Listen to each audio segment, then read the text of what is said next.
It's a new year, and that means new opportunities for travel, both overseas and right here in the U.S. of A. CBS News travel editor Peter Greenberg is here with some hot destinations you may not have considered. Peter, good morning. Good morning. You go ahead. No, I was going to say, I love your lists. Well, you know what? A lot of surprises in this list. Let's start out with Pittsburgh, Pennsylvania, a place that gets no respect and hasn't had for years, but it deserves it now. I mean, imagine a city that was in economic tatters. They'd lost 35% of their population between 1970 and 1990. Talk about a turnaround.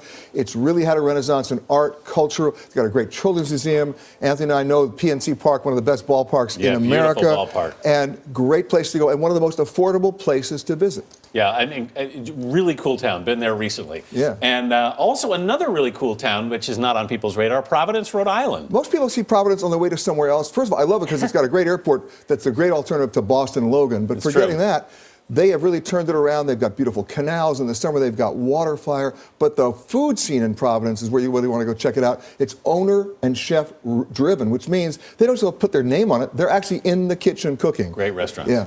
When people think of California, they always think of Sonoma. But you're saying you want to go to the central coast of California. Where in particular and why? Well, the central coast, San Luis Obispo, is about 200 miles north of L.A. and about 200 miles south of San Francisco.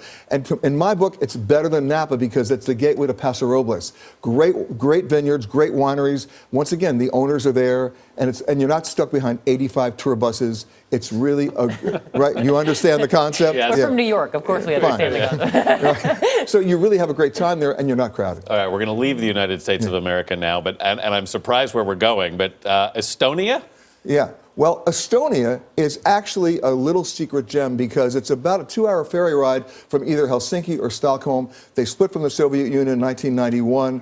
It's got a city that's so cool and so old, and yet it's a National Historic Register from the UNESCO folks, but it's also cutting edge and modern, a great place to see history. Okay, so Costa Rica has always been popular. Everybody thinks about it, but you're saying go to Panama, and there might be another destination near that area for a fraction of the price. Yeah, Panama is a whole lot more than just the Panama Canal, or even the new Panama Canal that they're building. It's got so many islands. You can go surfing in the Pacific and sailing in the Caribbean on the same day. And the U.S. dollar is the local currency, totally affordable, and it's a great hub because they've got a secret airline there called Copa. If you want to see anywhere in South America, you go from Copa and you go anywhere you want to go. They've hubbed the whole place in Panama City. And lastly, a place that I've actually never been but always wanted to go, Iceland.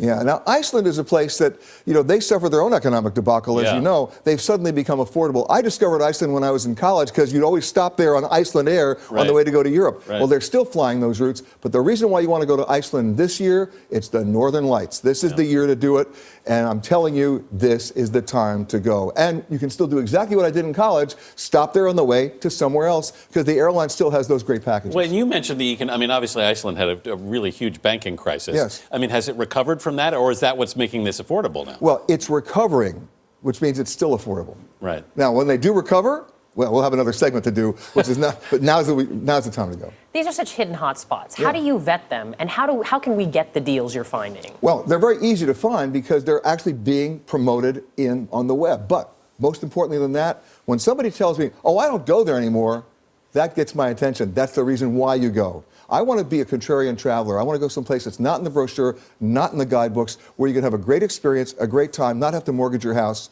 and come back, And it's interesting, going back to the first one, city, Pittsburgh, that's a city that's been, that's had a bad rep for a while, but actually has been coming back for 15 years, and it's still just a great place to go. I go back to affordability. It's got a great cost of living. You get a chance to see a place that everybody forgot about. And you know what? They didn't forget about it. Pittsburghians are very proud of their city. I have to tell you, after hearing you both talk about Pittsburgh, I really want to go now. Peter Greenberg, thanks as always. You got it.